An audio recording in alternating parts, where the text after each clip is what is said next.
I'll be calling the meeting to order. The May 7th, 2025 Atherton Parks and Recs Committee. Can we get the roll call, please? Yes, Chair Key, Here. Member Merrill, Member Hunter, Member Robertson, Member Robinson, Member Rozier, and Council Liaison DeGolia. Thank you. Are there any public comments either in the room or online? Seeing none, why don't we move to our presentation from Menlo Atherton Little League? Yes. Thank you. At the podium, please. Yeah.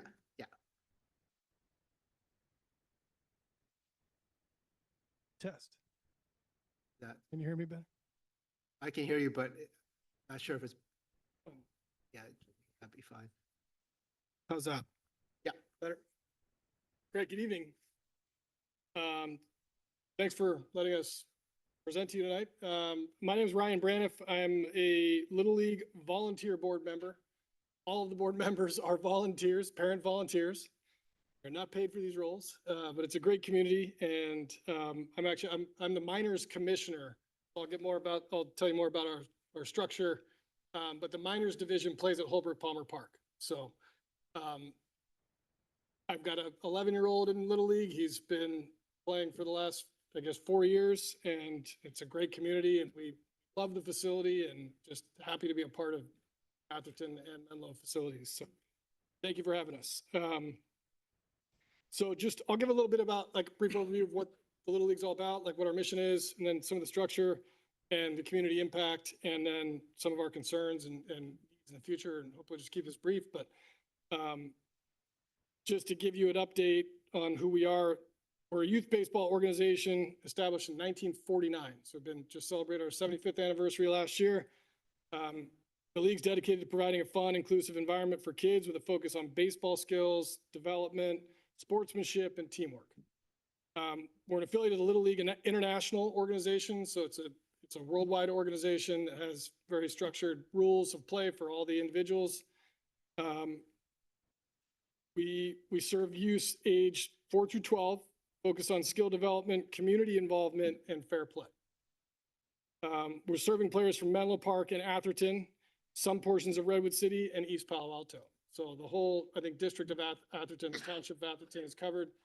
Not all of Menlo Park, but there's small parts of Redwood City and East Palo Alto as well. We currently enroll about 200 to 300 players annually, which kind of goes up, ebbs and flows, and from both public and private schools. So player participation is balanced across all the age groups. We have drafts to make sure that there's fair play and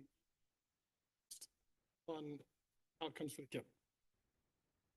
Structures and divisions. So we've got an age 4 to 5 group, which is wiffle ball, t-ball. We've got a coach pitch group, which is for ages 6. That's for early skill development in a non-competitive environment. We've got machine pitch, which is ages 7 to 8, which sort of increases the competition with machine pitching. That's held over at Encinal School, just around the corner. And then we have the minors ages 9 to 10, which is where we increase the competition with first-time kid pitch. And this division plays at Holbrook Palmer Park, and that's the division that I'm the commissioner of. We also have then the majors division, which is ages 10 through 12. It's competitive play with a focus on skill refinement. And then we have a juniors and seniors division, which is sort of for kids as they approach high school and high school development. The league maintains a developmental approach, ensuring all players receive balanced playing time throughout and have opportunities for growth and learning the game and sportsmanship and team building. So that's a little bit of the structure and the overview. I think the business structure, we operate as a nonprofit organization governed by the volunteer board, is about 25 parents on the board and serving all sorts of different capacities. It's funded through registration fees, sponsorships, and community donations. We have a number of fundraising events that really spearhead and give us, to fund our funds blood, if you will, to keep the going. We form sponsor partnerships with local businesses, parks and recreation groups, and schools to help sustain our operations. So all the teams have, sponsorships of whether it's Getz Brothers, who puts together our uniforms, or Carlos Barbecue, or a number of different restaurants, Ludikins, who's been a sponsor for years and years. We provide scholarships to ensure all the children have access to participate if they're unable to meet the registration fees, and try to foster a strong community involvement through volunteer coaching, child volunteer umpiring. My son is volunteer umpiring at Holbrook Palmer tonight, and organized community events. So we have a big event to bring the community together called Under the Lights at Burgess. This was a couple of weeks ago, where we roll out, lights with generators to have the kids play under nighttime environment, and roll out food trucks and what have you, and it brings all the families and other Little League community members together. We see members from Alpine Little League, who's a competing division in Portola Valley, Woodside, and West Menlo Park. Always have, other division or other Little League communities that come together under that event. So it's a really special time. We remain committed to enriching the lives of the young athletes while building a strong sense of community through youth baseball. And one of the other events that we're excited about this year is we're approaching our playoff and all-star season. We're co-hosting the District 52 Super Bowl Minors Tournament, which is a postseason tournament amongst District 52 teams. That's Redwood City, Palo Alto, all the way up to Hillsborough and San Mateo and townships along the way. There's about 15 different townships in the district. They all come together to play with all-star teams in a tournament format.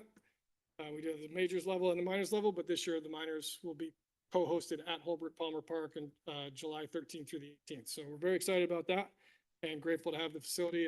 I've got to say, as a parent and a head coach last year, the minors division, Holbrook Palmer Park is like a field of dreams. I mean, it's unbelievable to be out there as a parent, playing on Homer Field, a Willie Mays ballpark. It's a really special time. When we were there last year, practicing for a game when Willie Mays passed, there's flowers underneath the scoreboard. It's just like, you just don't know as a kid how good you've got it playing at Holbrook Palmer Park. So we're so grateful to have the facility.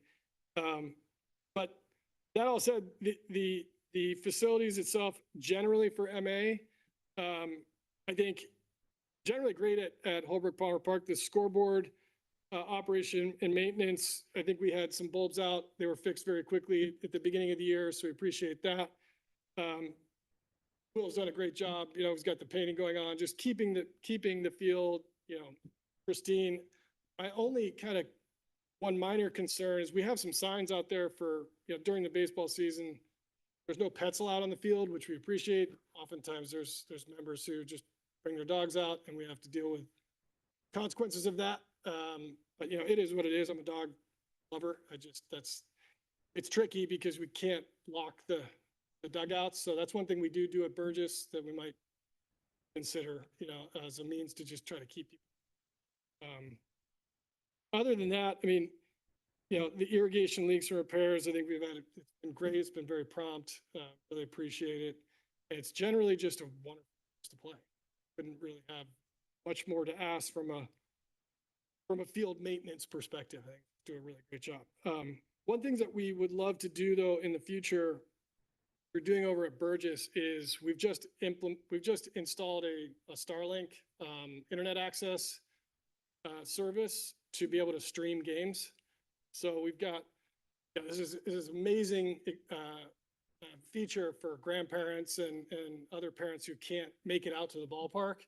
They can actually watch their grandchildren playing through the website. We stream every majors game over at Burgess, and we don't have internet access to do that at Holbrook Palmer. So something to maybe investigate or look into. I did hear that perhaps there's some internet access on the tennis courts, or there's a network. So I don't know if that's an option, but we would love to have some sort of internet access at the park so we could stream for all the families who get so much out of watching their grandparents or their grandkids play. So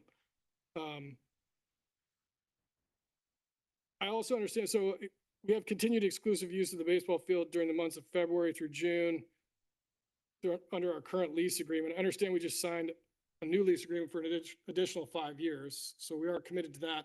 I think well beyond that, if you'll have us. I think it's, again, an amazing facility. But it would be great if we could find a way to have that, ability to stream for our community. One other, probably larger ask, one of the great things about the Little League community and the competition and the skill development is having a sense of like competition with other townships. So we play at the major league level, some majors games against Alpine Little League. They draw from a broad pool of talent. They probably got twice the number of kids to draw upon than we do. It's just a larger geography with Woodside and Portola Valley and West Menlo, and they do a really great job of coaching up their kids and developing the kids, but they have a batting cage right at Ford Field. Same with Redwood City District. They've got the Eric Burns batting cage at Red Morton. And so it's one of the things we've really hoped to do as an MA, Little League division, is to find a home for a batting cage. This is not an ask at this meeting, but I do know that there are some folks within the Menlo and Atherton community that are in touch with other council members to hopefully try to make that vision a reality at some point in the future. But it's just something I just wanted to throw out there because it really makes a difference for these kids when they're going out there get hitting practice. You can see the difference over at Alpine. They just hit the ball a lot harder, and that's what a lot of these kids are out there to do. They're out there to have fun, compete, develop into a better hitter. And when you've got a batting cage right there, it just makes all the world of difference to developing the skill set. So I don't know where that goes. It's probably above my pay grade and everybody else's, but it's something that's been on our roadmap to try to bring to bear. There's not room to do that at Burgess. So it's just something, again, that I think is on our hope list, if anything less.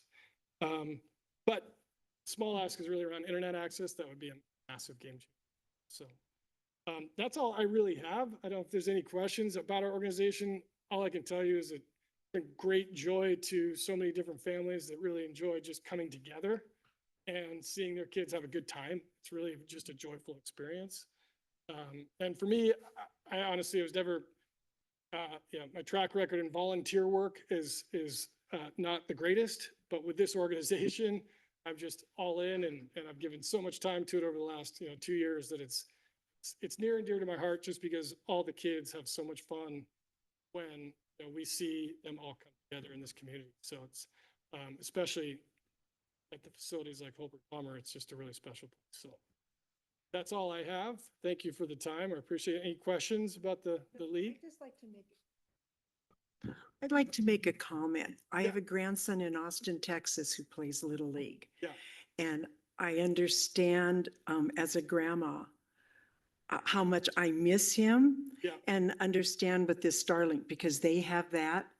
So when we can only watch half of the game and have to get to another activity for another grandchild, we can still be one-on-one of who's up to bat. Yep. And who's done that. So Watch it right from to your the phone. town and to the council, I have seen that and I have used it and I thank you for your interest in that and also for batting cages.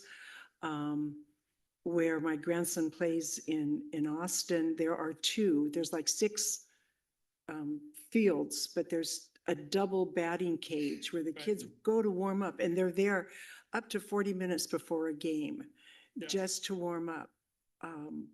So I see that, but I just want to thank you from a grandma's point of view for being a dad who is volunteering his time. Welcome. It's quite impactful on these kids. Yeah, thank you for saying that. I was going to say the same. Thank you so much for what you do to the community and for such great news. I don't know about everybody else, but it's just so nice to hear such positive comments. And another testament to Will, as you mentioned, he gets things fixed quickly when you have Yes. requests. And so thank you. Yeah, we're really proud of our little organization. I say that little because when you compare us to the Alpines and the Redwood Cities, we're just a smaller group. Frankly, over the years, I mentioned we play a city championship against Alpine Little League, and it's sort of stretched the difference in sort of competitiveness, but like our kids show up, they compete, they have the best of times that they can. And we're going through sort of a shift on how we keep that tradition alive, given the talent disparity. But you go over to Alpine, got a hitting cage right there, and those kids are just hitting. It's like to keep up when you don't have it. So I don't have a full answer to that. What I do know, we have a parent in the community who does a lot of Atherton home building, who has made a request into some of the council members to offer up a free full design. There's no ask of capital for any from the town at all. It's just to gain some sort of approval for a space at Holbrook Palmer, which we've kind of identified towards the train tracks, kind of away from the residential area that the pickleball courts kind of line up to on that side, right? So you've got the, I don't know if you've been out there, but you've got the baseball field, the tennis courts are over here, some residents over here, and then on the left field line, it's just the railroad tracks, right? So, This wouldn't be something then that you could actually transport and move out into the field as a batting cage? no, it would be stationary kind of at the back, so where the fence is and then the scoreboard, it's sort of back behind the scoreboard at the end of the full field where all the soccer practice takes place, and it's fully constructed, like, posts in the ground. It's probably 30 feet wide by 70 feet long. So you can have 2 lanes long enough for pitching, and you have a mound, and then you have like, a means to just throw batting practice, and it's all netted, and you can put in like soundproofing type tarps that just keep it sequestered like in the back away from. So, Oh, that's down the left field line when you correct. scoreboard. Yeah. So go down the exactly. left field line and head for the tracks. Exactly. So that whole, On- just on the other end of the end On of the other field. side of the path? On the, Correct, like at the end railroad of the, side at of the the end of the path? field effectively. So this parent, I think, had offered at least to do a full scale like design of how it would lay out and fit in at their cost, and potentially, present it as an option. So I don't have the exact geography or engineering as to how that lays out, but he's in the business of building single family homes in Atherton and can, my grandson also has streaming on his little league Yeah. from Washington DC. I was not under the impression that field, where they move around to public fields, had to create that. I thought it was the little league itself had to get the, whatever it is, Starlink or anything else. yeah, we can do that. I think it's a matter of just working and making sure that so at Burgess, it requires, like some sort of a, satellite like that's installed on one of the structures. So I think it's just a matter of like working with the proper personnel to ensure that we're bringing in that service properly. Although I'm speaking a little out of turn because I wasn't involved in the Menlo Park process where they actually helped, bring that in. So, we could come back. I do know that the city of Menlo Park at Burgess was very helpful in facilitating that for us, but we had one of our board members heavily involved in the process. So, I don't, there's not much of an ask other than to say, hey, if we can bring it in and do it and we have a blessing, I think we could make that happen, but there's probably some ask we would have along the way of the city to help us with that goal. I don't have a clear roadmap for that. It's really just if that's even an option, we would investigate it and work with somebody just to ensure it was meeting whatever Should- criteria you had. We can ask them to come back if they have, once they have a proposal, or What I'd recommend is Okay, Starlink or the other conversation. okay, Have Wi-Fi or internet. Yeah. All.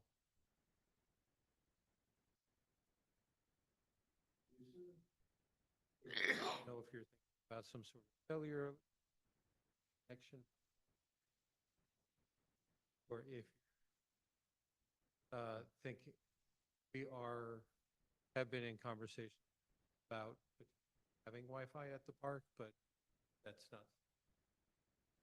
yeah, so I don't know what the requirements are for bringing like a Starlink satellite service in.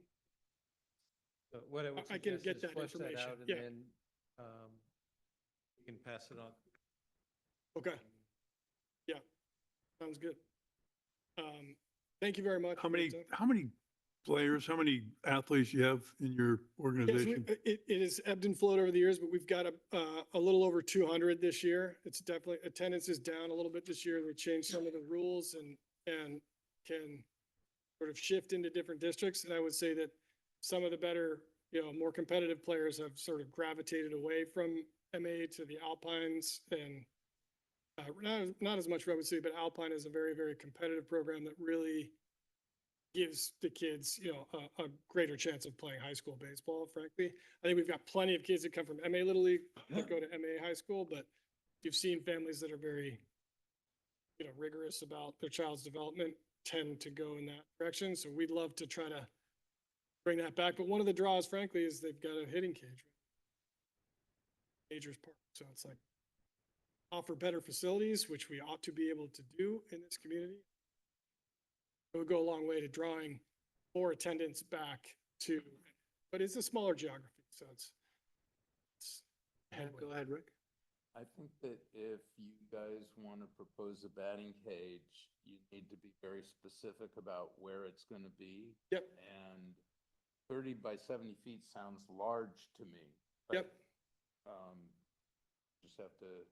What's it, yeah, so it's the process for that would be similar to come through this group, just to, hey, can we get on the agenda to potentially? Start with staff, we'd Okay. work it through, and it would likely come to the committee, but ultimately would have to go to council. Yeah, yeah.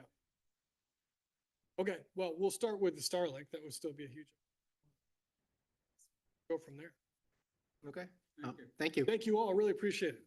Good to meet you.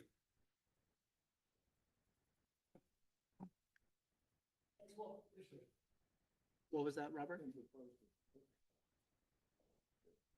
Bob, if you can speak in the microphone. Bob was just saying it was proposed to have the pickleball courts, permanent pickleball courts in that area, but it was rejected. I don't think that's right. It says down the left field line. Turn on your. You need to turn on your mic, Bob. Thank you. The dog park, where could we put it? And couldn't find a place that was acceptable to people. The pickleball, where else could you build one? That's kind of a question now. And it doesn't get any, so far, except for the pickleball players, I haven't anybody. Can we save the say we discussion we for should do five, that. for 5B? So I think this is another area of, do we want to put anything there? And that's probably what we Okay, have so- to take. So there has to be, Can we? there has to be a All right, proposal. so they've been asked to put forward a proposal. It's not an item on the agenda, Okay, therefore we're not got you. talking about it. All right. But we can talk about it in 5B because it's related. Okay, approval of minutes. Usually we do that at the beginning, but it's number 4. The April minutes were submitted and you guys have seen the draft. Are there any comments or changes? If not, do we, so moved? Okay, and then all in favor, say aye. Aye. Any nays or abstentions? Hearing none, it's been approved unanimously. Let's move on to the playground, restrooms and playground itself. Do we have Scott on the line? Scott's on the line. I'm gonna kind of drive a little bit. Sure, go He's ahead, having Robert. some technical difficulties, but should be able to participate and answer questions. And so I am going to give a brief update on the integration of some of the council feedback on the playground and show the restroom model options that the subcommittee has been reviewing. And it's an opportunity for the full committee to provide feedback on the direction things are going. So give me a second and I'll be trying to share a couple of things here. Can you guys hear me? Yes, we can. Great. Okay, awesome. Just checking. Just give me a second. I need to find my share button again. I think this is it.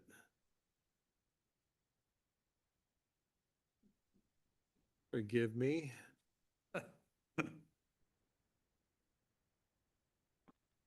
Shrink this so it fits on the screen.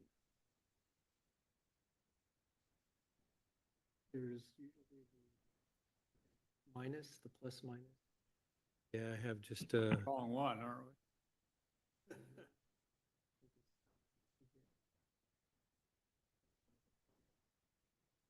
yeah, well, we're going to show the playground update and then the thing. Okay, so here's Thanks. good enough. So pursuant to council feedback and direction, the biggest changes are putting in the rubberized surfacing throughout the younger kids' playground, notching out an area for and incorporation of a willow hut type structure similar to what is being proposed in the children's garden. Integration of some on-the-ground games within the soft surfacing, so whether that's hopscotch or other things. They did ask for us to take a look at swapping out the small spin structure in the tot area, but the required fall zone didn't really allow for it, so we weren't able to do that. Other big items was the addition. They're removing it or? No, we're just leaving the smaller two-person versus the big one. Okay. But we do have the bigger spin seating with accessibility in the older kids area. Okay. And then the integration of more shade structures or more shade within the play area. In the kids area, there's more natural shade with the trees that are out there. Sorry, in the smaller kids area, there's more shade with trees that are out there. And so more shade structures and cover in the older kids area, as well as in the picnic area. And so here's a couple of different renderings of the additional shade, benches, and whatnot in the older kids area. They did ask us to kind of swap around some of the swings and trying to make things a little more similar, adjacent to each other. After doing some investigation with regards to accessibility and what swing structures are allowed next to each other, there was some limitation in that. But what we do have, and I think we're going to be swapping out moving over a couple of the supports. But the idea is to have like two belt swings near each other, and then on the exteriors having the expression and universal seating. And then in the little kids area, having the tandem swing and the bucket swing. So another item that was asked for is instead of just having regular seating, putting in a couple of picnic tables in that center area. So that's been integrated as well. And so you kind of see that. And then here you have, again, that spinning structure that you can have seating as well as wheelchair access into it. So, and then maintaining the sand pit with the diggers was also desired. And so that's kind of what this looks like here. Is any questions on the playground? If there aren't any questions on the playground, I'll jump over to the bathroom. Is the log as big as you can get it, the climbing log? Yes, 'cause it can be The smaller. log, I think, was that smaller one. We can certainly price out that bigger one if it'll fit. Okay, yeah, because And where? And one thing, What's just the real quick, benches? one thing to point out is that flooring there that you see in this younger area, it wouldn't be this color. The rendering, they just messed up, and that looks more of like a turf look on a 3D image style. It would match the PIP color on the other side of that natural tone look. And the one other item that was included in this from a change is that harmonic chimes, which if you want to go back and look is on the other side, and it's like a big standing go. poles with some tongs that are in there on some chains, some rope that you kind of make musical. It's a musical feature. Where are the benches and are the tables? Okay, so we have benches within each of the play areas. And then we have one picnic table inside the little kids area, I think, and then two picnic tables and benches in the center area as well. Our comment subcommittee was be a lot of benches strewn around there. So take it, that's kind of the fix is table inside. And Tables, then- of course, take up a lot of room. So where is the table? Is that to the left there, right there? That's it right there. This one. Up a lot? Yeah, that table, if you go to the other overview schematic one, it'll show you. That table is in an area where you really can't fit anything else. Even if we did change out that mini spinner with the which is called the duo spinner, it's a 2-person one with a 4-person bigger merry-go-all, it won't fit. And it shows you right there, even because of the curbing that's around the tree and the zone with the play structure and the log. If you look there, the blue shows the fall zone of where it's at. And the orange is if you were to rotate that log as far as you can to get as close to the fence, and it still overlaps 2 of the fall zone areas where you can't fit it. And you can't, it's that picnic table is kind of in a void that you could put some, you could put like a small, another little flower pedestal musical element or something that doesn't have a fall zone, but it's really just to fill that void, whether it comes out or goes in. It doesn't take up really any space based off of what is in there. So can the log go where you have it drawn there, or is that within a fall zone? Well, the log has the blue fall zone where it's at. And it could be rotated and expanded a little bit potentially to fit the larger log. But The larger log would also have a larger fall zone. it would have a slightly larger fall zone. So Might be at the limit. we can potentially do that, but I don't think that that's going to be, that's not a big change on what the layout looks like. The key Yeah. issues are addressing what we heard from the council, particularly regarding the surfacing and the shade and adding the picnic tables. They had also requested some bench swings, which are not something that are provided by this vendor, so we were going to acquire those separately. Where are the bench swings going? They would be outside. Okay. Outside the whole perimeter? Over by, Yeah. they'd be over by the restroom in that area. It's shown on here, if you zoom out a little bit, right where it's the bench swing and Yeah, a chest so- table with, So that, and they asked for like a chess table, for folks as well. Yes.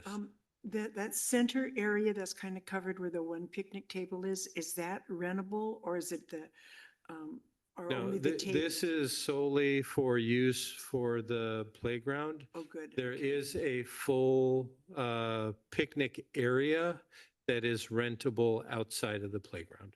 Thank you. And that was reconstructed as part of the circulation project. And under this new proposal, Robert, does that extend the perimeters? Yes, It does. yes. Which direction? It extends it towards Picnics? the picnic area. Sure. Yeah, as was outlined previously. So the footprint is pretty much the same as what the committee had looked at before. And that increases the cost. Is that where the $350,000 comes from in the It comes CIP? from, the primary things are the surfacing and the shade and a couple of the additional features. And so, as you all recall, the cost of putting in the rubberized surfacing is really expensive. My question was, when I look at what the council was talking about a few hours ago, I saw a $350,000 ad for playground And bathroom. bathroom. Yeah, and that's, I think, based on the information, we're going to go over the information for the bathroom. Based on the information we have from Scott, the the dollar amounts are looking like it's probably going to be about 40 to 50 over budget for the bathroom. And so that's the ask, is augmenting in aggregate these improvements so that we can get them done. So $300,000 more for the playground. Pretty much, yeah. We knew it so- was going to be more expensive and over our $1 million. Yeah. So, and that was again, based on the feedback that we got from the city council at their meeting. So I'm going to stop this share and try and open up a couple of bathroom structures.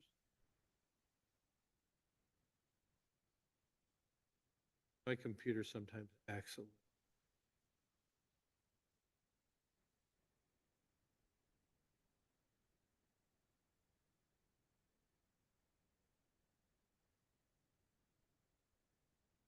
So what we will have for you, I'll bring up, there are two vendors that we've been in contact with. And they are vendors that are available through joint procurement processes, which makes procurement relatively simple. The types of structures are slightly different. One is prefabricated offsite. The site gets prepped, utilities brought into proximity to the building, and they crane in the bathroom in two pieces, put it down, put it together, connect all the utilities, et cetera. The other one is more of a build-in-place type thing. And so it is designed and supplied by the company, and it's a masonry block building instead of a plop down. And so the timelines are, Scott can correct me, the timelines are relatively the same. The difference is whether the time is spent offsite putting it together versus on-site putting it together. So let me share first one, which is by the Public Restroom Company. And what I'm going to say is that what you have is an illustration of what it can look like. The finishes are all changeable, and there are things that we are recommending to add that aren't really shown in the images, and so we'll kind of walk you through those. And so this is kind of what the front is, and so what we've worked with the subcommittee on is trying to make all of the restrooms accessible from the front.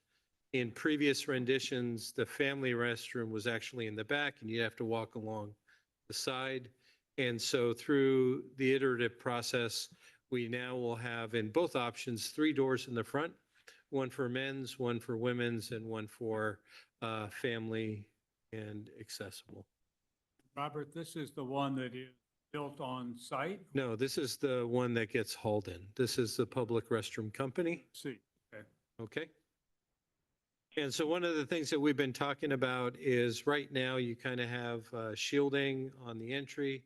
We're not really looking at recreating that, but we are thinking that having a little bit of an overhang over the front is beneficial, both from the shade perspective as well as when it rains, et cetera. It provides a little bit of extra cover. So in terms of the layout, which I'm scrolling.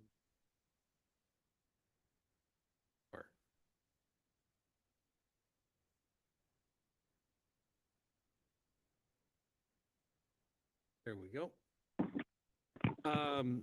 So the layout to the left, on the left side of the screen, is what we are terming the front, which,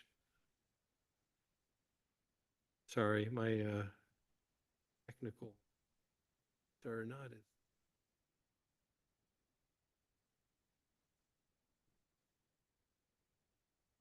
Let's try.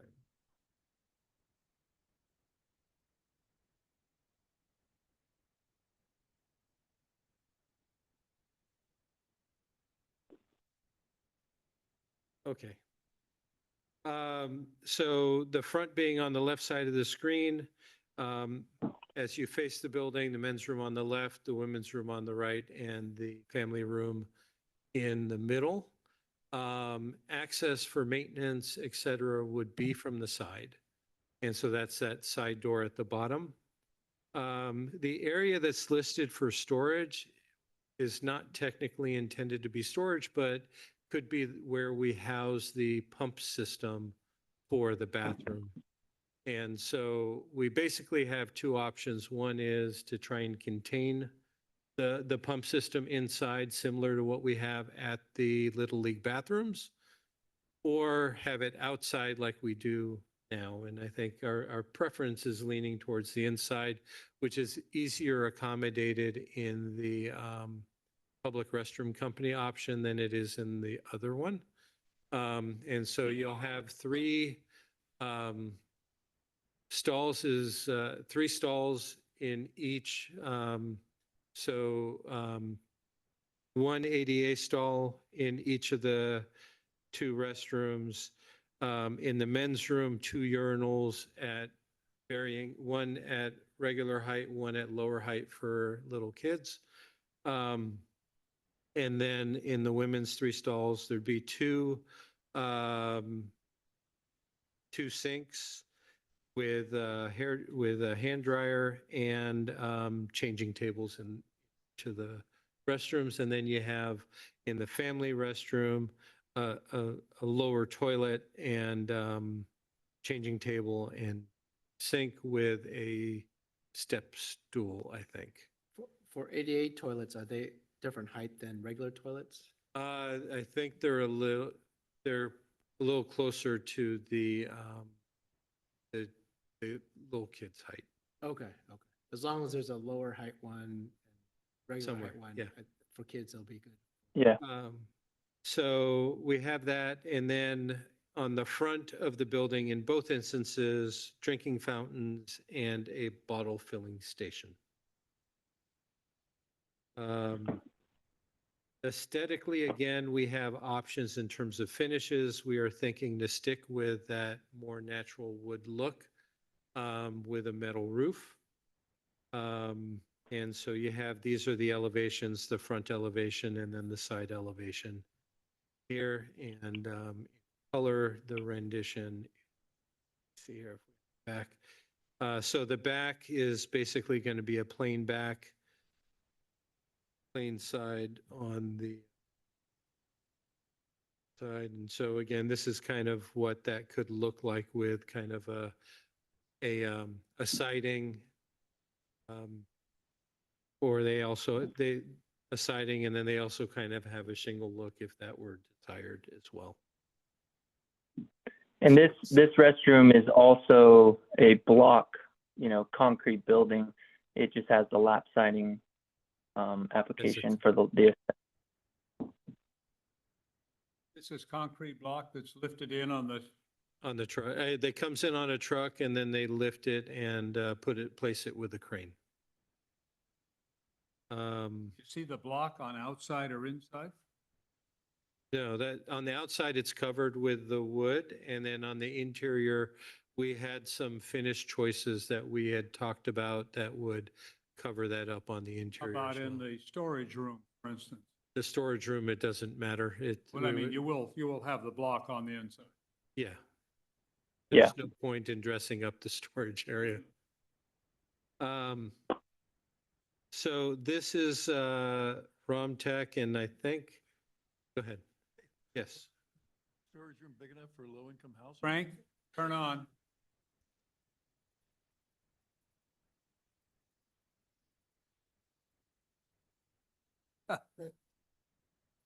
That speaker on? I was just thinking about possibilities, we could solve two problems at once. I believe that the Gilmore House is the option for housing at the park, which is currently housing. So, so that's the public restroom company. The other company is Romtech. And Scott, for some reason, oh, there we go. So the current building is 24 by 24. This option by Romtech is actually a bit wider at about 34 feet. So it's about 10 feet wider, but it is a little shorter in depth, but it does not accommodate the interior pump system. One of the things that they kind of messed up on in terms of the overhang cover, they kind of put it in the back instead of the front. And so what we'd want is to have that overhang again in the front.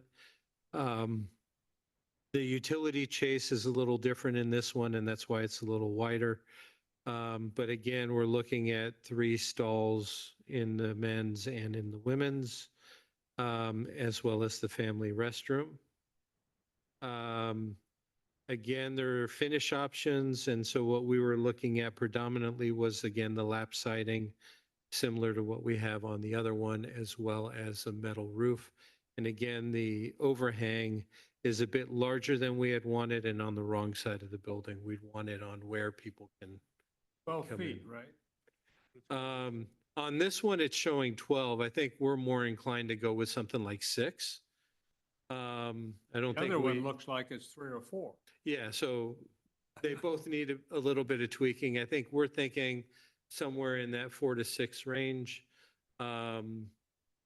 And so that provides adequate shade, adequate cover. One of the things that we all kind of, I think, see on even on the other bathroom facility at near the Little League is when the sun hits stuff and beats down on it, it kind of has a real impact on maintaining the finish. And so having that shade in the front will keep things a little better protected. Not only that, the Little League faces a different direction. This is going to get maximum afternoon sun. If Yeah, so those are the reasons why we're kind of recommending that overhang. For both of them, right? Yeah. So from I'm going to say, use your imagination because I can't do it well. So you see here what the front looks like on this building.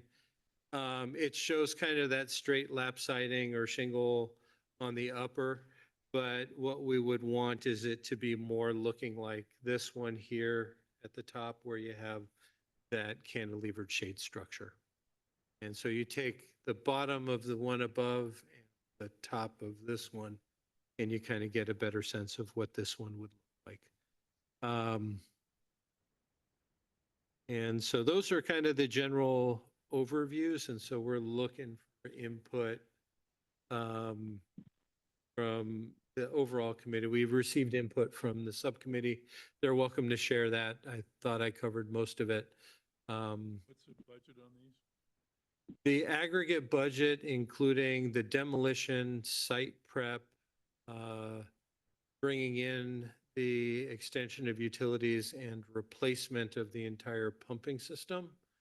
In the current year budget is 800,000, and we were augmenting that. The construction management and inspection is already covered in our service contract with it. And they're both about the same price. They're roughly the same price. What's the shutdown time for the bathrooms for each one? So the shutdown time for the build-in place is going to be longer. The fabrication time is about the same. Scott, correct me if I'm wrong, at about 3 months or so, 3 to 4 months. Is that right? Yeah, it's 16 weeks for the fabrication from when we order it Okay. for the prefab one. And then the schedule would be worked backwards from that delivery date of all the site prep work and everything and the pad and the running of the utilities. And then when they have that delivery date, they'll be ready for it. They'll drop it in place and public, if it was the prefab one, they'd be out of there in a couple days all set up. And then we would have to finish doing the sidewalk around it and the concrete work. But then the build on site one, it would take about probably, I would say about 2 months of building on site to complete it. Okay, so They it would seems- be out there so it's building with closer to supply. 5 to 6 months. in terms of the timeline, but it's going to be done, I'll call it concurrent with the playground. And so therefore your demand is going to be less, right? So if the whole area is under construction, then Yeah. you're not having all the little kids wanting to use a bathroom that's not there. Just out of curiosity, what's the difference or what's the sort of shelf life, lifespan? Which of the two options is more durable usually? Is that? Since these are all made out of concrete or concrete block, the durability is, they're sturdy structures, don't need to worry too much. It's more going to be the wear time on the finishes that are selected. On the exterior, it being wood, we're going to have to paint it periodically. On the interior, I think we're looking at durable finishes as well. And I think that we were still sticking with porcelain, is that right? On the fixtures. Yep. And then, So On the about the wall. same. and I think tile on the walls, is that right? Course, Not tiles on the wall. It was gonna be like a FRP board type plastic Oh, siding. FRP? Okay. I So thought that's it was porcelain, Scott. the fixtures No, we were, or oh, The walls. the wall? porcelain. The fixtures are porcelain, but the walls would be, they wouldn't be like a drywall, and we weren't going to go with a tile. Not that we can't, but in our conversation, the one that we selected was that FRP boarding. Remember, I sent you a video of how that's applied, and it's like durable and it's easy to clean, and it has just a nice finish rather than your block wall. It's just not bare concrete, either on the No. roof or the walls, right? No, Yeah, it's no, it just- would look nice. Yeah, no, it would look nice. The porcelain or doing like a tile wall throughout is gonna get pretty expensive. No, I think you told when I asked that, I look at bathrooms now, and the one right Yeah. over here in the library has got tile, looks very nice, and you pointed out that one being outside is very different than one that's inside. The other Yeah, yeah. The other comment I thought I heard was, one of them, maybe PRC, doesn't actually build this, they send it out for bid? Yeah, so PRC builds off-site. They build it in their factory and they send it on trucks and have a crane to lift it in. Romtech, they have two ways to go, is that they're predominantly, they design it and they supply all the materials. And then you have two choices. You can turnkey it where they hire the contractor to build it on site for you, or you can hire your own contractor to do it. And so we would choose, in either case, we're going to choose the more turnkey option. And Scott, can we get a firm price when they have to go out and have a sub essentially? They've given that to Scott, or that just came in, I think, today. Is that right, Scott? So we haven't vetted it all the way through, but they Yeah, it's were not- able yeah. to do that. So staff I think staff and the committee and the subcommittee were leaning more towards the PRC just because it's a little easier. We do need to work with them to confirm that they can actually haul that stuff over the bridges into the park because they have weight limits. And make the turns to get in. In the park, you mean? Into the park, right? So the entry and exit bridges have weight limits. And so we need to make sure that both the truck that's bringing the stuff in, along with the bathroom, as well as the crane can, that they can traverse that, as well as making the turns, because the turns in and out are relatively tight. No, so we would need to figure out access. It's either going to be a large crane with parking let's say, if it's on the flatbed, it would be likely parked at the pavilion parking lot, and it would be a really large crane that is centered somewhere where it picks it up and brings it over. We have the trees that we also need to worry about. And so one of the things that Scott was going to work with them on was a site visit to make sure that it's feasible to do it. If it's not, then we're going to have to go the Romtech route, because that is, they can bring cinder block on smaller vehicles that are easy to transport. I think they end up being pretty close to the same price. Could they bring the two separately, separate flatbed? They'd Right. bring it in two pieces, right? But I thought it was all on one flatbed, but it's not? No, so I say I'll phrase it this way. Your oversized load is a max of 12 feet wide, right? So the bathroom, I think, is 22 to 24 feet in width. And so they would bring in the left side on one truck and the right side on another truck. And then they crane it, put it down, they'd stitch the two halves together, make sure all the utility connections are brought in and tied up and that. It's a lot more fun to watch a crane. I'd say So that. let us know Oh. when It is when it comes in. I'll probably want to bring my Entertainment son. value. We can sell tickets. Which was actually requested by one of our council members as we do the fencing, to make sure that there are windows that people can kind of look through and kind of watch some of the. Did you say the construction time is approximately the same for both of them? From the day of order to the day of completion? It would be fairly close. Okay. But one is going to be a more active construction than the other. Because they're cinder block, they shouldn't get too hot inside even during the summer.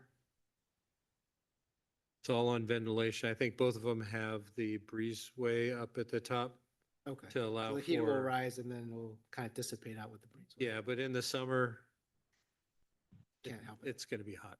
Okay.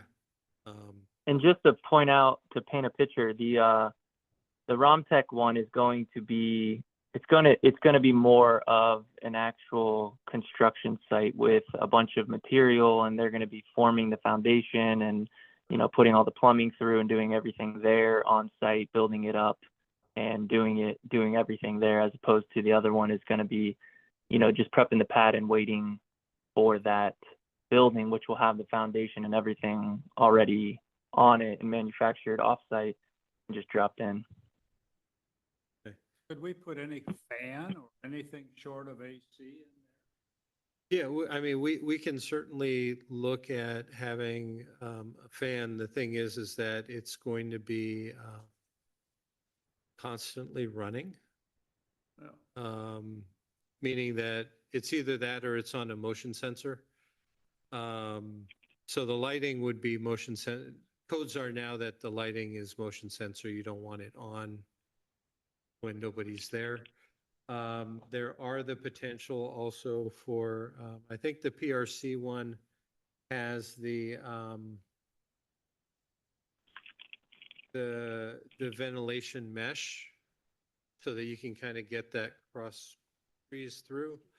In either option, I think we can probably tack on a couple of those, I'll call them attic fans. Yeah. Mhm. Where they're kind of solar powered and kind of just spin to Move air out. move air. So that's relatively inexpensive that we can. I have two. You can buy them on Amazon. Yeah, but we want the manufacturer to put Right, it I in. gather that. So, but I think those are easy to ask for. They're not too expensive. Okay, great. But ventilation is a good point. There'll be lighting available over each of the doors.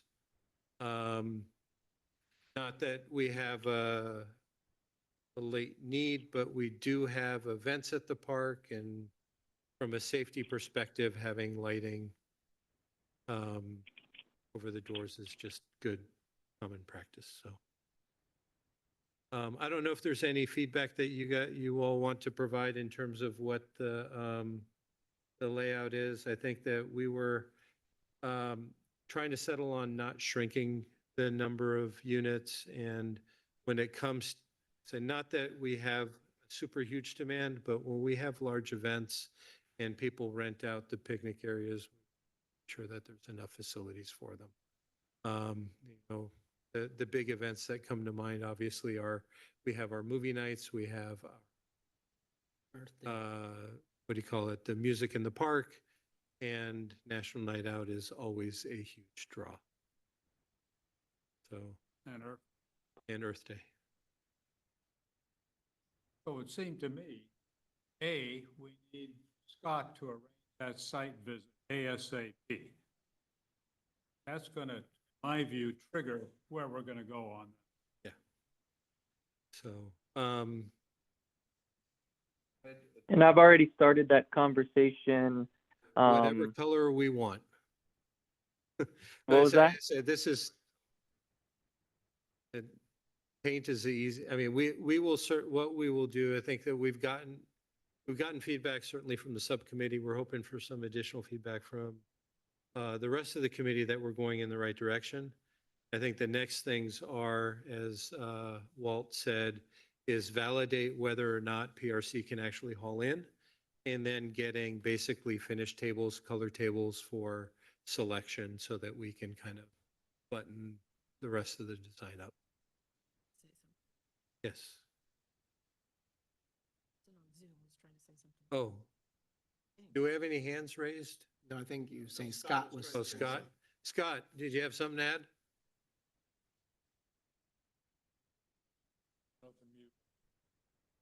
No, I don't. I'm good. I was. I think you summed it up, so I'm good.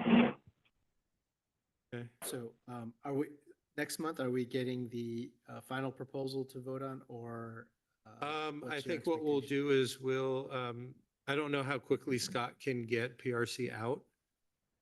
Once they do that, Scott, if I haven't already, remind me to send you the loading limitations on the entry and exit. Okay. And I think you have the circulation element, the circulation plan drawings that show the driveways and stuff. And then that way you can relay that to them so that they can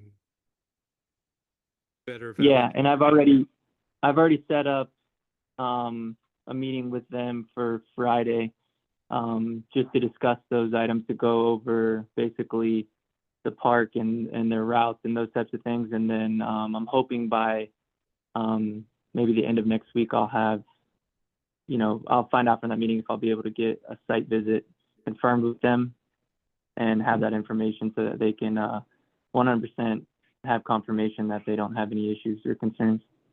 Okay. And then in the meantime, if you can get finished tables from both vendors that we can share with the subcommittee to kind of have their individual selections, and then we would have a meeting. And we did that Okay. already for Romtech. I think we did it. Yep. Yeah. We did it for Romtech. We didn't do it for PRC. PRC. Okay. So for June or July, we'll be ready to do a vote to approve? Okay, and then it'll go to Yep. council. And then we'll pass the information on to the council so that they can bless everything and get this thing done Out to bid in or the, something. yeah. So, Okay. any other comments from the rest of the committee? Is there any public comment? Seeing none? Anything else from the committee? I don't believe so. Thank you, Robert. Okay. So the next item is just a brief update prior to this meeting. First off, thank you for accommodating the shift in time to allow for the council meeting. Perfect for me getting here later. They went up right pretty close to 7 o'clock. And so the conversation was around the capital improvement program. I'll hit the couple of highlights that affect the park and park programs. So the first item and it was discussed earlier, we had asked for an additional $350,000 for the park projects. And the feedback received was that they would accommodate that in the upcoming budget year to allow for the full, complete construction of these things. Obviously, just a reminder that this was a study session. Final action on the budget doesn't happen until their regular meeting, June. The next item was that we recommended that before any additional major expenditures happen in the park, that we look at updating the park master plan. So we've just completed the circulation project. We've redone the parking lots. We're redoing the playgrounds. We're redoing the bathrooms. These are all big ticket items. And before we make any sort of similar additional investment, we want to reach out to the community and kind of refresh that master plan.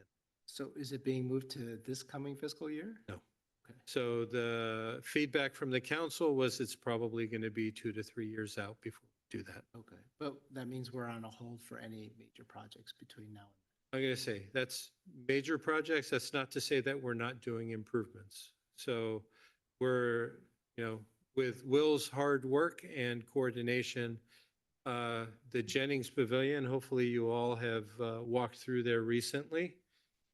It's a market difference. We have new flooring. The building's been painted. Will is trying to hook up with a lighting vendor to kind of redo the lighting in there. Great. And the windows just got cleaned after all the work and they look fantastic.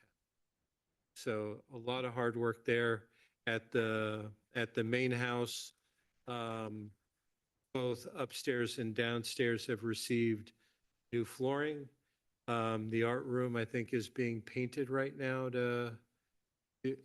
It's going to be painted in a few weeks, yeah. in a couple weeks.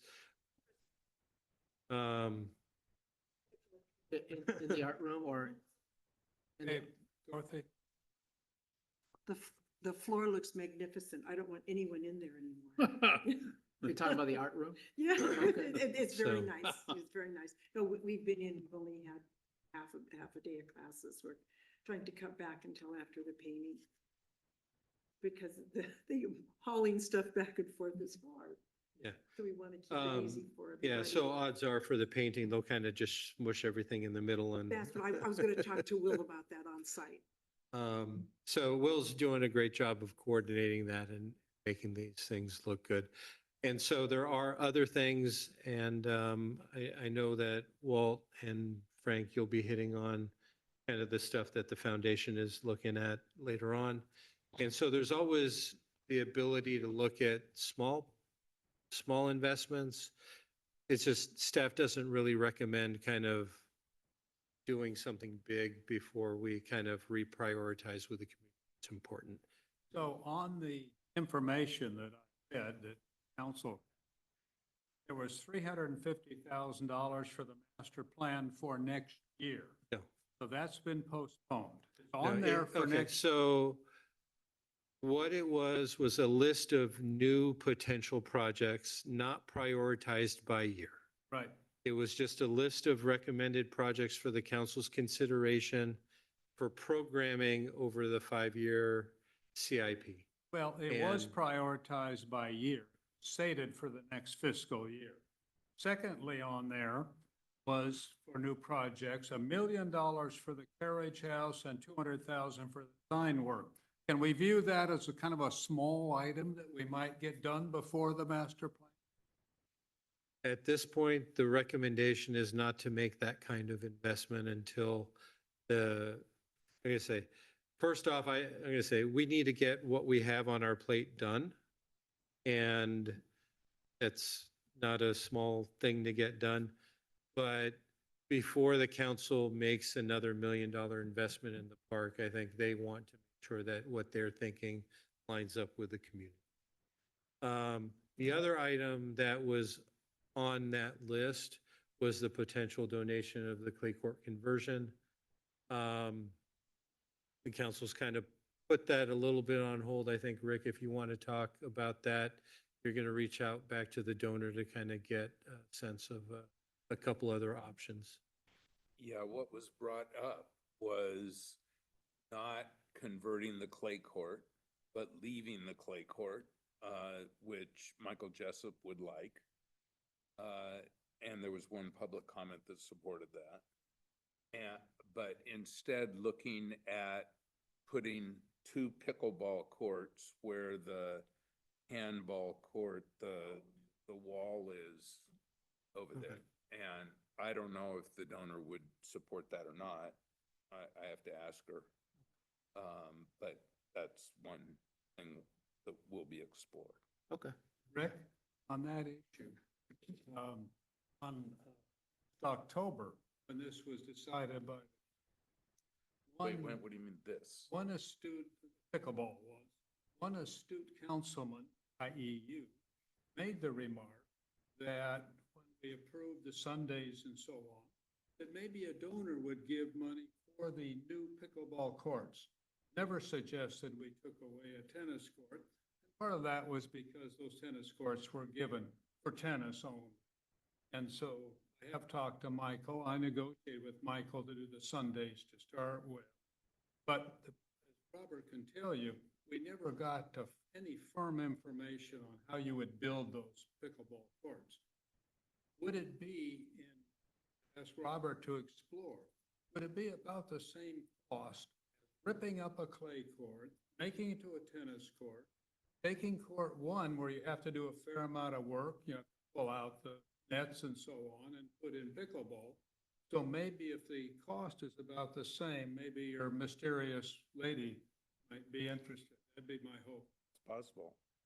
And Well, she wants to make a donation. She's got the money. It's in a foundation and she's got to spend it. So she's going to give it to somebody. That's all I know. So let's figure out a way to make the most But we don't know what it would cost. to Yeah, so I'm convert- going to say, I don't know what it would cost. One of the things that we had mentioned early on is making sure that it's accessible. I know that getting to, I think it's Court 6, the back, Far, near Felton Gables. near the Felton tracks. Gables, it's not an easy pathway. It's not accessible. I mean, with the placement of the shed and Because there's the the walkway, bushes so go up in the. whatever we do will have to be accessible. But didn't you think that the discussion You- led you could- to having staff get somebody to do an estimate for We, what it we'd, would we'd cost? have to figure out what it would And take. then, There's been you a know, my lot of perspective, pickleball. the sooner the better, because I don't know how long, she, Yeah. I know she has to give her money by some point, Okay, and if she's not gonna be able to give it to us, she's gonna give it to somebody else. well, we can certainly take it to offset the bathroom. Yeah, But, well, so, I mean, that. some yeah, estimate some that estimate. is within range. Yeah, so like I said, we'll take a look and see what it might take. And Um, accessibility, there's the path to Felton Gables. You can always Yeah, you no, build exactly. an accessible. Build ramps, yeah, Yeah. so. Yeah. Yeah, just go around the Um, side by the bathroom at the ballpark. Yeah. And the other thing, we talked about moving that shed. That's got to go someplace else, the way we pieced this out, to put these would be 2 vertical. They would not be side by side. They'd be vertical, one above the other, headed towards Gables. There've been a lot of these things built. The Circus Club is now a few years away. As you remember, they built theirs, then had to abandon them, but they are freestanding pickleball courts. There's lots being built in other locations, so it shouldn't be hard on that issue. I think the engineering, how you have to get that in there and. Yeah, I think that's probably the first challenge. The second is what kind of screening and how close is it to the houses and that kind of thing? Because right now, we have it at the optimal court in terms of distance from the home gables. And so if you put it back there, I believe you're closer to some of the homes. Closer to one, One or but two. that's One or about two of it. them, yeah. And we went out and measured this, you may remember, police department and I on sound. But that baffling, which we would obviously to there, very quiet, relatively speaking. We haven't had one complaint that I know of on the. No, I mean, I'm gonna say, I think that the program we have now has been working well. I think we've gotten a lot of compliments on the usage, on the availability and the usage, and thankfully not, I say, not any noise complaints. I think the biggest issue or concern that there was is whether people make reservations and don't show up because you can't see them through the baffling. And visibility between courts as well was a comment that we got from Michael, that to be good soundproofing, it's got to be a thicker material. Can't see through it. And so just kind of keeping an eye on the court is a little more challenging when it was open. So, but It's very observable by anybody Yeah. walking by, so I don't Yeah. view that as a so problem. like I said, I mean, those are the highlights related to the park. I think the only other item is resiliency at the Jennings Pavilion was something that the council wanted to fund as well.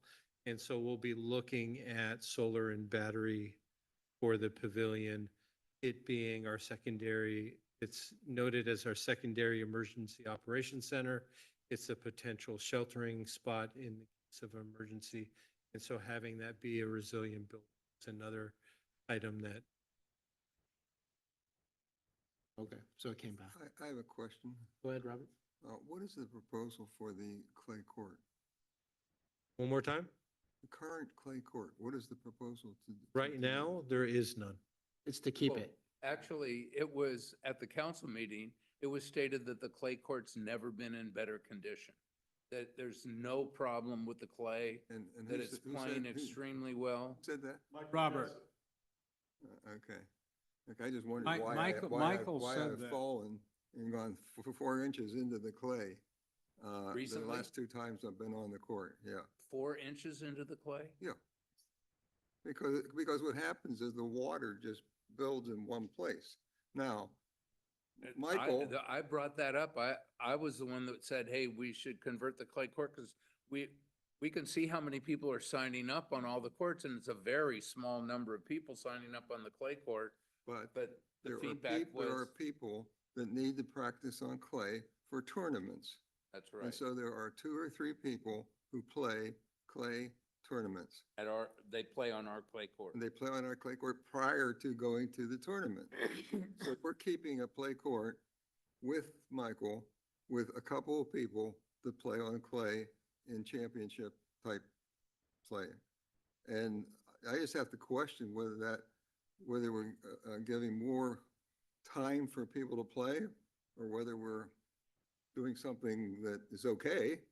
You know, if Michael wants to have a clay court for the 3 or 4 players, and one of them is a huge amount of money goes to Jessup. I mean, you would be surprised.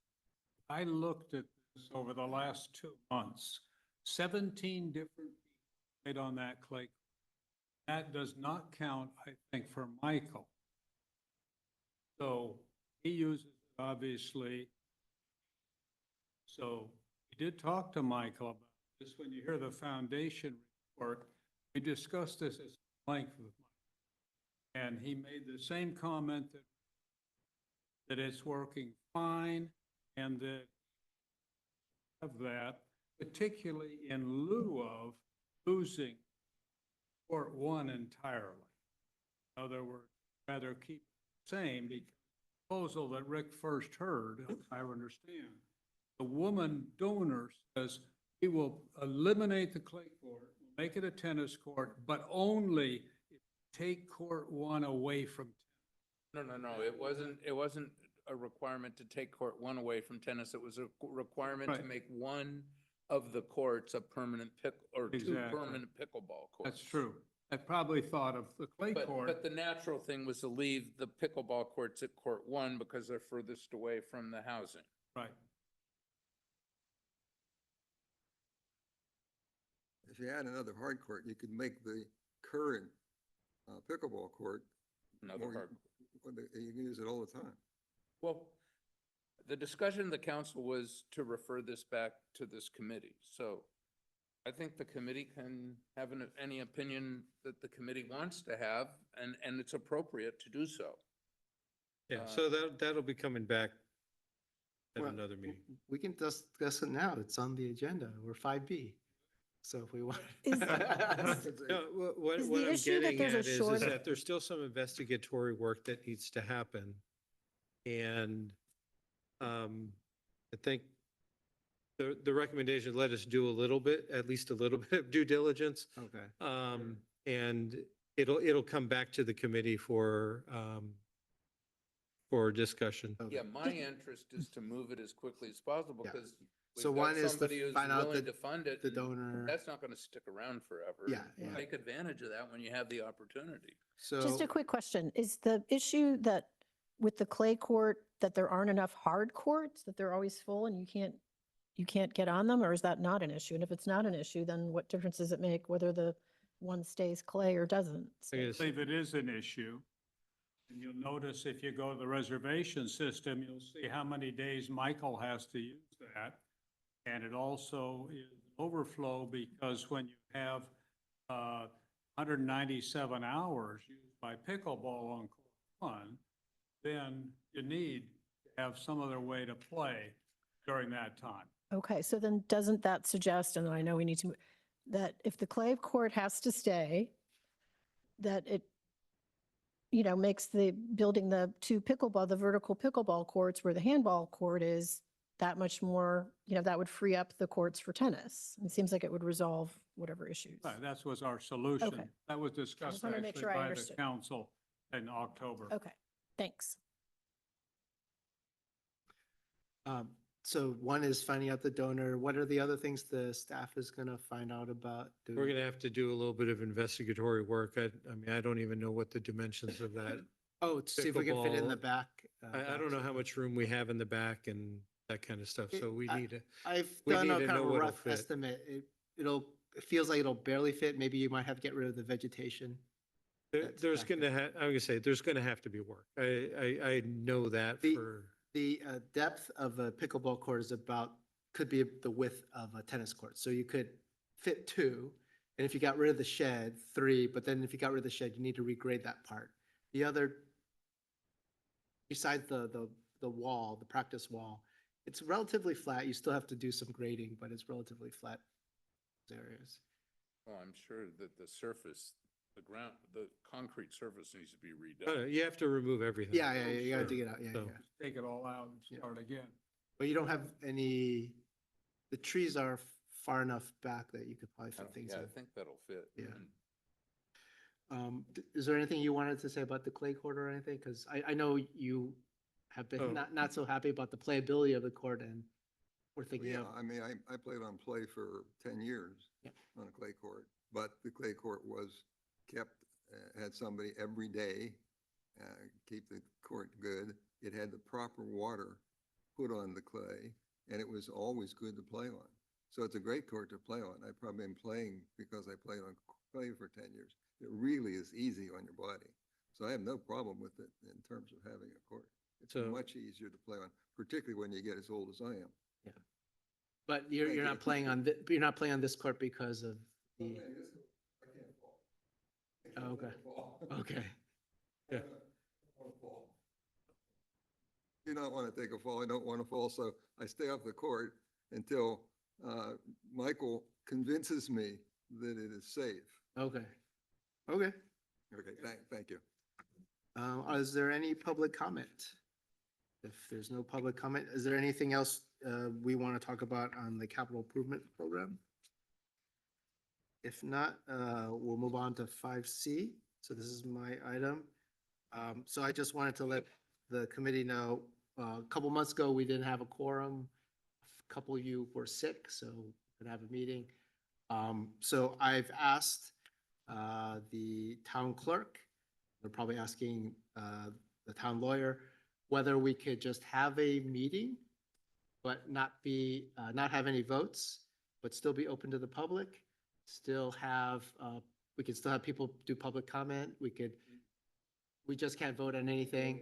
It's transparent, it's open, so it's in line with the Brown Act, with what it intends to do. And we're gonna hear back from the town exactly if we can do that. And the benefit of that was that I wasn't sure we can get our Little League speaker back because they hadn't come in a few years. And he came finally, and then we couldn't have him present, and thought, might as well just have him present and then record it. And for those who are missing it, they can watch it and the public can watch it, and it would just be just as good. So that's that. Any questions or comments from the public? Seeing none, we'll move on to 5D. So parking at the park, that's also my thing I brought up too. So at the park with Little League and pickleball and everything kind of aggregating around that area of the park, people all want to park in that area. And I think the Wi-Fi is lost here for the town of Atherton guest Wi-Fi, so I can't show you guys the photos. But basically, you've got people parking on around the Hammerhead, basically on the mulch. And this was just one Saturday morning. Have about maybe 6 cars out there. Just parking out there. And I know I've been told to call the police, but I'm not sure that's the most friendly thing to There's many more people parking on the chips at the library. Oh, that area. Different issue. Yeah, that's, well, I mean, I can't even park there. that one, I think we're letting people park there because, No other place to park. well, they can park farther away, but Yeah. they're eventually Okay. going to turn that into a parking lot too. Okay. So, Yeah, That's in probably. front of council though. yeah, that's, It's in front of council. The issue is to pave that area Okay. that Okay. Yeah. is mulched by the library, yeah. to yeah. keep cars from parking in front of your house. They were going to park in front of my house anyway. so- Yeah. But, When you get back to Holbrook Palmer Park, you know, there's usually, at least when I'm there, there's parking up near the main house, okay? Near the And- main house and in And, the right, and north. I've Yeah. had, and I've had discussions spot. with tennis players that they won't walk Yeah. from that parking place to play tennis. And I said, I don't quite understand the issue there, but So, I said, there's. on the day I observed this, there was a lot of parking. There was parking next to Jennings, and then there's parking I near the know art it. room, and then the parking all the way on the north. Okay, that would maybe a day that everything was taken, okay. all right.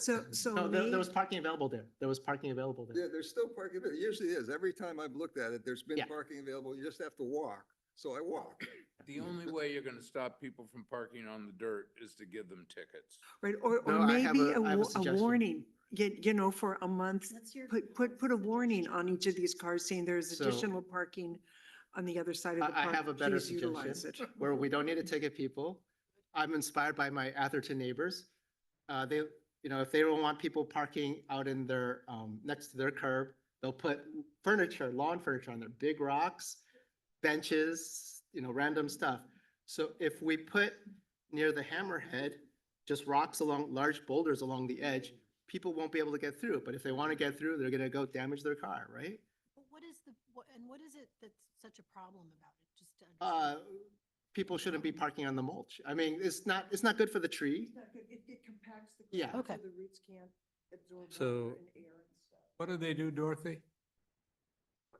When the ground is compacted around a tree, it compacts, when the ground is compacted around the trees, the tree could eventually die because the roots are squished. Okay, so there's some. Yeah, there's I no get it. aration So and no then, water Alex, seepage to and your air point, seepage and Yeah, everything. it's next Put to our something elm that forest. obstructs Yeah. those places with a sign that says, go back to. Not just a sign, but actual physical. No, I know, So- I understand, but you can do both to direct them back to the parking that we all know is generally available and just, they have to walk. At least Yeah. let them know where the other So parking is. we have a couple, I looked at a couple of things with Will. We have, I don't know if they're old railroad ties, but I think around the parking lot near the North Meadow, there's those big wood Yeah. things. Oh, yeah, Yeah. We have several of those in the Park Corporation yard that we can use to trim around the hammerhead. that would work. Yeah. And so we can give that a shot before going into something a little more Significant. significant. Sure. Yeah, That that works sounds too. Good. Yep. That's good. Okay. I'm glad Good we- fix. Okay. Any public comment? Hearing none, let's move on. I gotta say it for everything. 5E, so this is yours, Will, park facilities flooring update? Yes, Robert took my thunder a little bit and already spoke about everything, but just to give an update, Jennings Pavilion, main house, upstairs and the art room, the flooring is all completed. Jennings Pavilion, the paint was completed. I did meet with the lighting engineer on Monday. He will be sending me a couple different designs to replace the chandeliers. I had spoke to him about the possibility of sconces to brighten up those corners. He suggested retrofitting the lights that are there. That would be a lot easier and cost effective and would give off more light than adding sconces to that. So he's going to give me a whole information about that. Yeah, moving what forward. is retrofitting mean, a brighter bulb or? It's going to be a brighter outlet. Yeah, something that's going to be a little different. Right now, we have three different kinds of lights in there. We have LEDs, soft lights, everything's going to match and it would Okay. be a brighter. And just going into the pavilion now with the colors, it's a lot brighter of a room. So Yeah. it's, with the natural light coming through, it looks a lot But better. just to clarify, the chandeliers themselves, though, are going to be replaced. Yes. Just making sure. Yes. Moving to the art room, on June 9th, they will be painting the art room. Yeah, June 9th through the 13th, I believe. So that's when they're going to be painting the room in there. And as of Monday, they started, they're going to be from Monday till next Wednesday, which I believe is the 15th, they are doing painting of the baseball stands and dugouts. So that should be completed by next Wednesday. I saw them out there today. So. It's looking, they're doing a lot of work out there, so. They're working, I worked with Menlo Atherton Little League to make sure it didn't impede on any of their practices or games. So they're working from like 8 AM to 3 PM to make sure that all runs smoothly. And that's all update right now. Okay. Any comments or questions from the public or from the committee? Okay. Thank you, Will. Let's see, what do we got? I've lost my place here.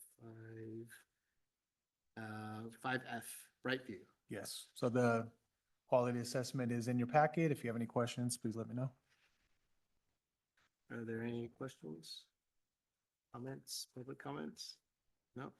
Okay. Frank, your Park Foundation report? Walt, do you want to start and I'll, or what do we want to talk about? The fountain and what else? Oh, there are some other comments made. Why don't you go through the Okay, fountain? the fountain is going to be reinstalled here soon with cooperation from Robert and Will. We're going to get the new pump in place and the water system functioning, and I'm going to coordinate that with Oleg, who's doing the rebuild. The damage was a little more extensive than we thought originally. However, our original bid of not to exceed 12,000 has only been exceeded by, I think, 1,200 or 1,400. So it's, 15,000. yeah, 14,000. So it's been a far cry from the original estimate of 100,000 plus that we got 5 years ago. So it's going to be a stainless steel stock, main stock in the center, which hopefully will keep the little darlings. We're going to, I know we've asked you guys, and I guess Bill Whitmer said he's going to try to find a photo from Steve Tyler of the damage when the fountain was broken, because I want to put some signage up to keep the little darlings out of there. We're also trying to figure out what we might want to put. There's been discussion about some sort of a low fence around the bottom perimeter of the bottom bowl. We don't know yet if that's, number one, going to look good or be functional, whether it's going to amount to anything, but that's a work in progress. But we hope to have this back in place within a month. So been gone for 7 years, I think, something like that. So Yeah, I was going to say. it was only up in place for about 90, and then it was out. It's been out for I think 7 or 8, that's all. When is that going to happen? What's the?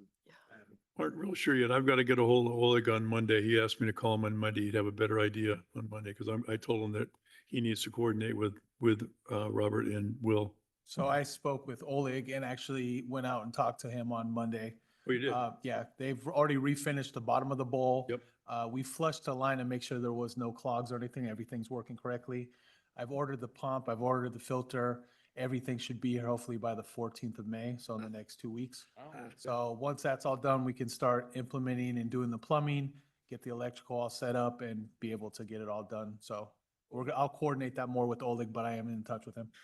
Great. So it should be back in place within a month. Yeah. So the other things we discussed were, one, a resumption of an Easter egg hunt. I hope people may have seen what some kids did, like Mike Lempress, who used to be a council member's daughter, one of them, and they actually organized a 5 and under Easter egg hunt on, I think, the Saturday, 8 days before Easter. They used wooden colored eggs, and their prizes were given based on the color of the egg. They did one for 2-year-olds, and then they did another one. They reloaded again and did them again for 3 to 5-year-olds. At the suggestion of our city manager, they focused on trying to reach Atherton kids. But of course, if you go to the nursery school, like at one at Holbrook Palmer Park, you'll find kids from other places as well. So they think they had something on the order of 40 or 50 kids. They, of course, had little time to organize it. The foundation paid to help them do that. They also, the 2 of the girls showed up at Earth Day and explained what they had done, if you found their little booth they. So anyway, that was a nice resumption after all these years. Not had anything in the park, so that may be a future park. Secondly, we had our first person, the annual meeting of the foundation, and this past week. And we had a chance to look a little more at the outside. The event garden was not enthusiastically received. And remember, foundation funded it, ran it, and then was disappointed in the choice of. So 2 suggestions. One, for way of maintenance, apparently there are some very nice, at least 2 vintage benches, metal benches, and people have dragged them to move them. Therefore, they're coming apart. And so the suggestion was that the town ought to look at that carefully, see if we can't get something there. Second suggestion was, I hope will be minor rather than CIP, is the event garden is not very hospitable. All it does is open up towards the playground and bathroom, so on. So that some raised planters would be helpful around, try to define the edges or whatever. Also, maybe a lattice fence. So we're going to make some suggestions to the town on that, because quite frankly, if we're ever going to get people to do weddings again or have any function, see from our report to come here, there's very little use in that area, that we should be doing that. So anyway, that's kind of the thrust of what we talked about there. Again, these are things that I think are within the maintenance function of the town. It ought. For the Easter egg hunt, is it intended that kind of be advertised widely, or is it kind of more of a small, the Easter egg hunt, was it intended to be advertised widely, or is it? For the Easter egg hunt? Yeah. No. No, they were instructed to Yeah. not do that. Oh, okay. The town suggested Very few nurseries, that's where they went. Okay, Nursery school. because I hadn't heard about it. No. And I'm see? I'm the Park and Rec chair. So I was a little surprised to hear there was an Easter egg event. Well, this never went to Park and Rec because it was done on very short notice. They just came to the foundation Oh, okay. and said. Maybe "Would you two, stay?" Because it's 2 not weeks, 3 even, weeks ahead, they reached out to me. I got a call from Bill Widmer. okay, He said he's going to turn over this young lady named Fiona? Fiona? Yeah, Fiona Lempres. And then I said, Mike Lempres' daughter? Yes. And she has, there's a Atherton Youth Advisory Committee. Okay. And these are kids that, from MA, from Sacred Heart and elsewhere that live in Atherton. Yeah. We're doing things within the town. Yeah, because when I heard about it, I looked on our calendar that we get, said, wait a second, there's nothing scheduled here for Easter They egg. did not want it advertised Oh, in okay, any way, shape, or form. okay, Yep. okay, okay. And That it was a explains good it. idea because this half a dozen people aren't going to be able to organize the 1,000 That's we true. used to have. Okay, that makes sense. So if it's not widely advertised, they're hoping it just stays within the Atherton community. That was the instruction they or the Yeah, suggestion that's- they got from our city manager. Yeah, being that this was the first time these are all high school kids who were doing this project, so Okay, we didn't, it felt to me like they didn't want to stretch their capacity, and so give them a chance to try to do something. We don't know what develops. I mean, I doubt it'll ever get back to what it was like when the Dames ran. yeah, it. We they, had I think 200, they shut down the whole park for that, right? well, we'd have, Yes. I don't know, 8,000 eggs and Wow. 200 kids, something like that. We had people stationed at every entrance to collect $5. Then, So it was shut down in that sense. then the lucky kids who got the eggs that came open and the candy fell out, I'd put snails in and close them up, and then That's awesome. only did that about 10 times. Okay, any other comments or questions? Why don't we move on to the Park Division and Events Report?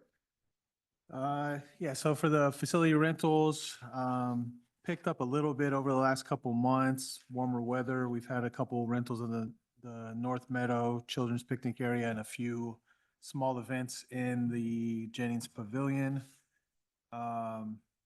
Nowhere, I mean, revenue wise, a little more than we have the last couple months, but nothing picking up too much right now. As far as work around the park we've done, went over most of it's the paintings inside Jennings Pavilion this month, the flooring.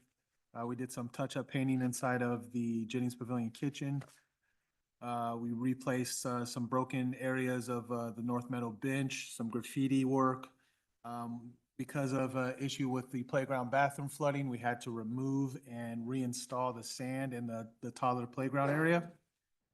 We did a little bit of working around the DG areas to kind of level out as we were walking around with our facilities walkthrough. We noticed a lot of areas, so I had the guys work on that.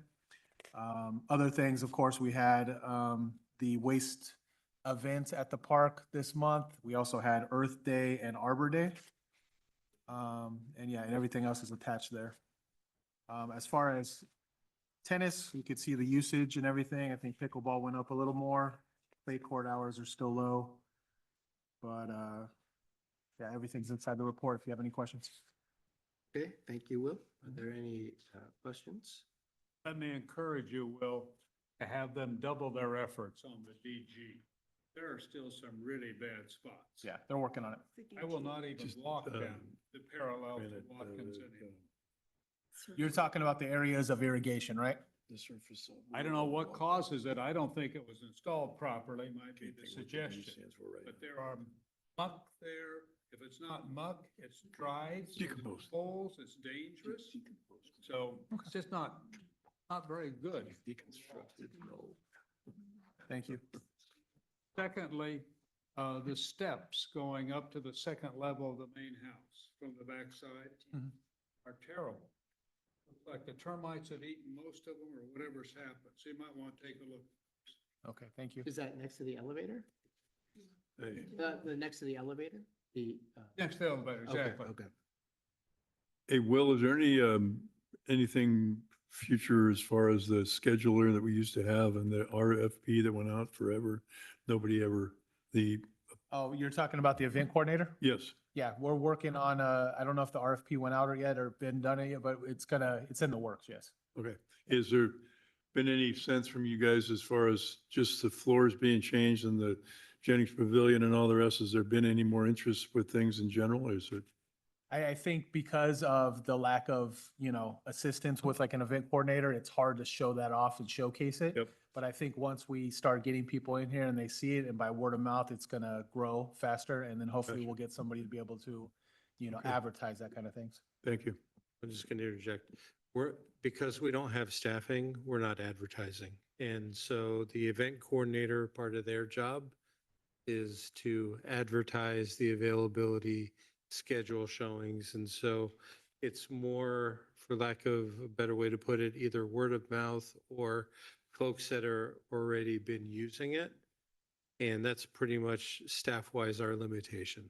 So as a one-time cost, once all the renovations are done, can we get the person the town hires for photography to take pictures of the venues and then put them on our website and then just leave it at that? So at least when people come visit the website, they'll see the how nice and new it is, more modern looking, and then, because right now if we're showing old pictures, they're not even gonna want to come out and look. So I'll say this, the responsibility for advertising and marketing lies with the events Okay. manager and the events program. And there are a stock of nice pictures available from past events that some of those coordinators have had. And they usually use those on marketing on other than our website, which our website needs to be refreshed. Yeah. One of the part-time folks that we had a while back, one of the things that we asked that person to do was tell us what we needed to, how we need to Yeah. update it. And the way that we asked for it in a particular format to make it easier for us to do, and they didn't really get that far. Yeah, yeah. But the website does need to be refreshed. Refreshing photos is definitely something that we would like to do as well. Yeah. But I think it would go hand in hand with a whole marketing scheme. Perhaps we could hire a summer intern that could do that. So once Um, this subject's done, I'll bring up the committee comments. So ahead. I do want to add one thing just for informational purposes under quote unquote staff comments, because I think that's one of your. bullet Sure, yes. items. We are looking at finding some part-time help over the weekends to help manage day use permits. Okay. Years ago, pre-COVID, when MCE was staffing the park over the weekends, Andre. that was part of. Andre was very good at enforcing things. That was part of their role. Yeah. We are now post-COVID. We have a new park now essentially with all the work that we've done. Mhm. And so we've been asked to look at how to take care of that. So we're talking with some folks to provide part-time staffing. And then on the finance side, we're looking at a means to make it easy to pay. Okay. So nobody carries a checkbook around anymore. And asking somebody that, I don't know what the fee is for the day of permit, but I think it's over $100. And so the idea would be hopefully to have some sort of. way to Online take, schedule and they could just pay. Some sort of credit card payment or something Yeah, like that yeah. that we could take. PayPal. Yeah, yeah. Something. Yeah. So Robert Barone is looking into it. So I Okay, just want to great. let you know, hopefully we'll be able to get something in place around the. Oh, okay, that's good. That's pretty fast. So if we're ready to move on to 60, does anyone have any individual committee member comments? I have one. So Anthony, the town clerk, says the town's gonna hire some interns, and they've asked the committees if there's anything type of projects that a summer intern could do that we could find helpful. So it occurred to me that having new pictures and updated the website with those pictures would be something. Establishing maybe an online payment system for if they're just doing day use, just say, I want to reserve these 4 hours on this Saturday in the future. I want to pay now, and then you can't do that? Can't just, We have to vet the calendar and their forms, and so okay. there, you say, Okay. we are slowly moving into the ability of taking credit cards for a variety of things where we didn't take it before. So maybe just for establishing, well, we'll maybe let the intern figure out, but maybe they could just put on a deposit, something like that. Yeah, well, I say, certainly looking at the website and finding a way to modernize it and update it is something that I think we need across the board. Should I just send it to Anthony then? Okay. But if you guys have any suggestions as well, you can send it to me or send it to Anthony about what a Park and Rec summer intern could do. We wouldn't have this intern reserved for an entire time, but some projects we think that are, kind of small and easy that an intern could do, that staff right now are just too busy to do, then we could suggest it to the town and they can decide if they want it. Have you thought of contacting like Kenyatta, CSM or Foothill and advertising there looking for summer interns? I'll leave it up to the town to decide how they're gonna hire the interns. We'll just task them with things that we think that the park will need. The other thing that, I want you guys to think about is next month is June, which will be our last meeting of the fiscal year. So we should be wrapping up our FY '25 projects and thinking about our FY '26 projects. So what we think we want to do in this upcoming fiscal year, which shouldn't be too big for staff because we've been told the master plan, we won't be working on a new one for a while or major projects, but at least if there are things that we can get done as a committee with the help of staff, what are the key things we want to accomplish this next fiscal year? That's all. And if I have a motion to adjourn, we can. Okay. Done.